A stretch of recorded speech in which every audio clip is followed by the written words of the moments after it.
Amatullah says, kindly let us know what we must do during this turbulent times of coronavirus epidemic.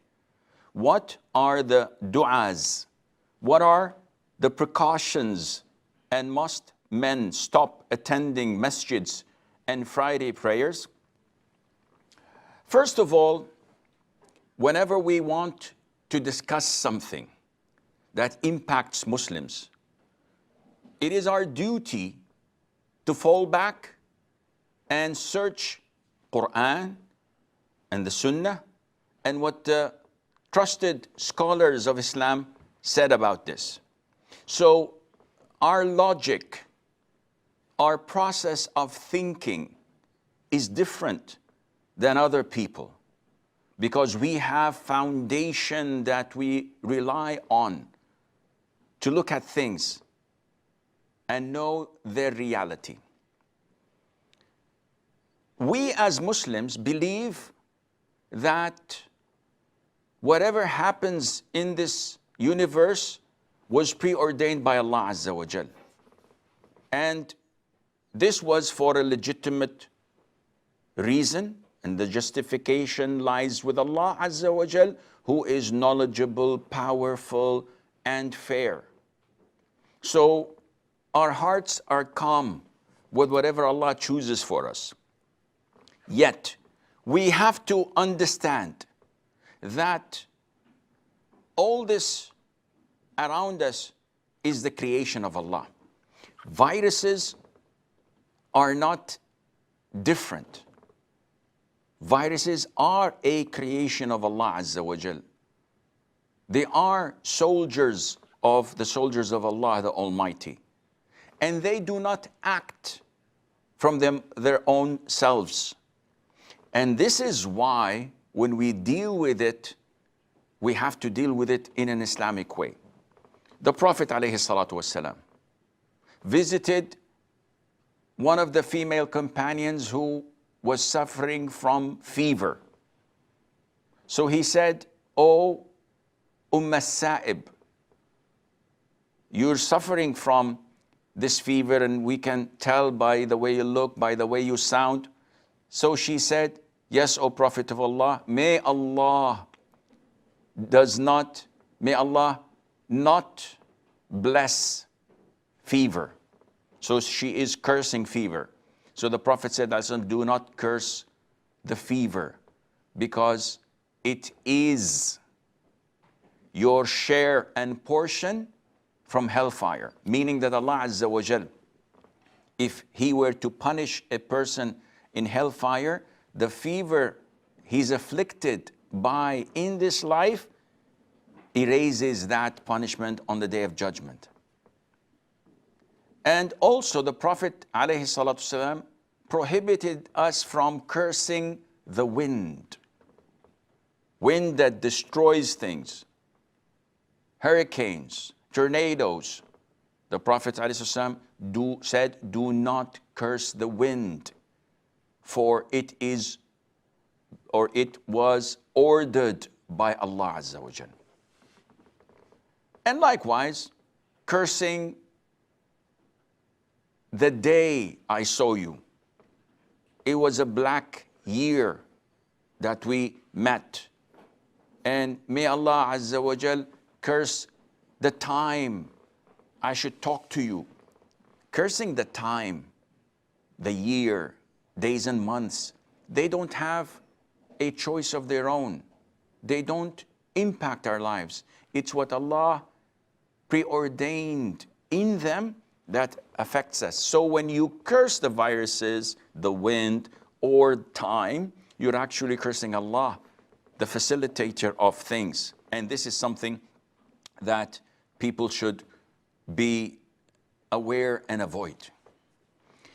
Also, we have to know that whatever happens to us, this is either a punishment from Allah for our sins, or it's not a punishment, rather it is a test to elevate your level in paradise and erase some of your sins. So prophets of Allah were tested, with calamities, with illnesses, with poverty, with their enemies attacking them.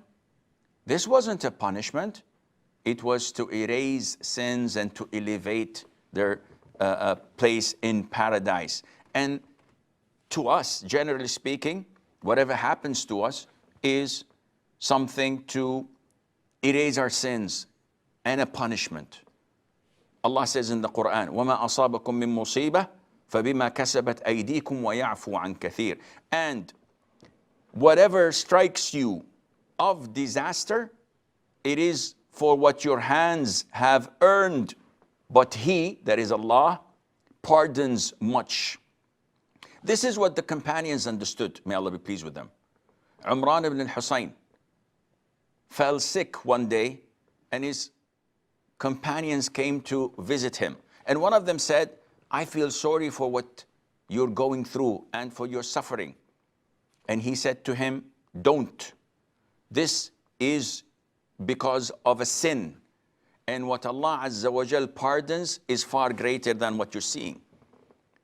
So this illness is a punishment due to a sin that I had committed, but Allah has forgiven so many sins and did not punish me for them.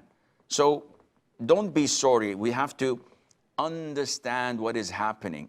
And likewise, what Al-Abbas, may Allah be pleased with him, the uncle of the Prophet ﷺ, used to say when praying to Allah Azza wa Jal for rain, he used to preach the people and say, O people, there is no calamity that descends except due to sin, due to sins that you commit.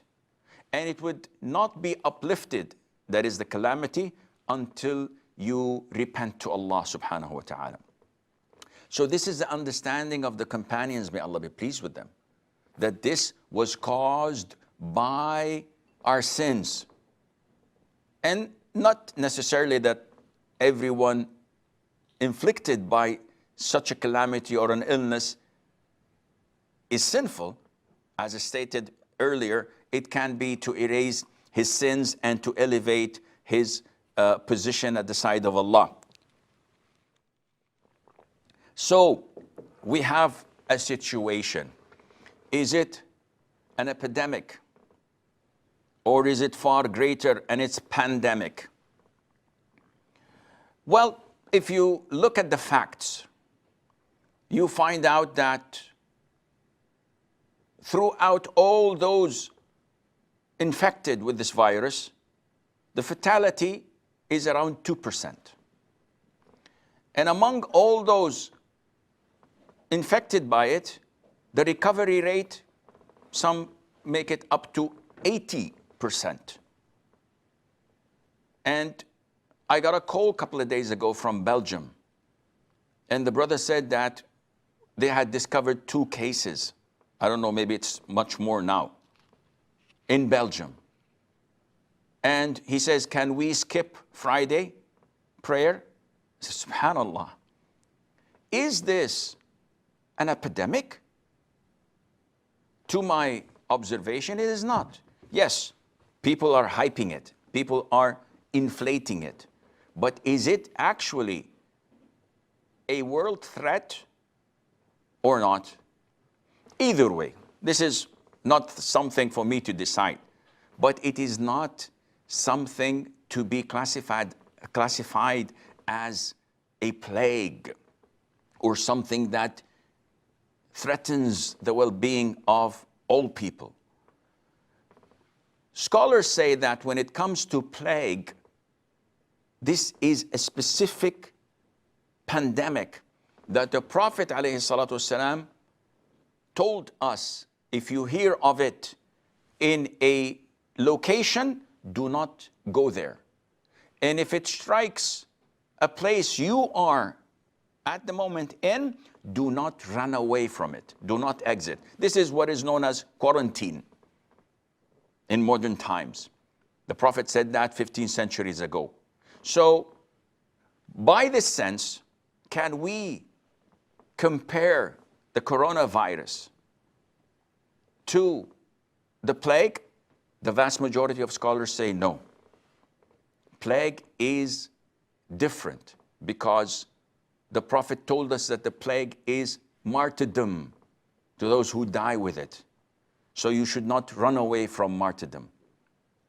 And this is caused by the jinn, as the Prophet ﷺ, the pinching of the jinn. So if it strikes a city you're in, stay in, the plague. And if you hear about it in a city, don't go there. But this does not cascade to other epidemics. So the coronavirus is not part of it. And the majority of scholars say that you can run if it hits a country, because it is not that big of proportion. Nevertheless, Islamically, what should we do? Well, it is only logical, if you acknowledge that it is due to our sins, that instead of focusing on wearing face masks, which health specialists say that this is not a good thing to do for healthy people. Face masks are only advisable to those who are sick. But healthy people, this increases the chances of them getting the virus. Instead of focusing on washing your hands thoroughly, which is something Islam recommends, to take the means necessary to protect ourselves and our children. But wouldn't be illogical to focus on such means rather than addressing Allah the Almighty by supplicating, by invoking, by begging Him to protect us? And the first step is to eliminate any sins that we have in our houses, that we have in our workplace, that we have in our communities, and we have thousands of them. So you want health, you want healing, you want cure. Ask it from who has it in his hands. Repent to him, invoke him. And we as Muslims have a set of dua that we say every morning and every evening. أعوذ بكلمات الله التامات من شر ما خلق 3 times. بسم الذي لا يضر مع اسمه شيء في الأرض ولا في السماء وهو السميع العليم 3 times. And also a beautiful dua that the Prophet used to say عليه الصلاة والسلام أعوذ بالله من البرص والجنون والجذام ومن سيء الأسقام. You say that in the morning. You say it in the afternoon, in the evening, whenever you want, in sujood. And Allah will protect you. You say, أعوذ بالله من البرص, I seek refuge in Allah from vitigo, the changing of the color of the skin. والجنون, insanity. والجذام, leprosy. And ومن سيء الأسقام, and from every evil illness. Ask Allah, while also taking the necessary means. Do not travel to places that are infected with such a virus. Wash your hands thoroughly, there's nothing wrong in that. Stay away from people who sneeze or cough in your face, there's nothing wrong in that. But at the same time, do not neglect what Allah Azza wa Jal has ordered you to do, and that is to stay away from sin.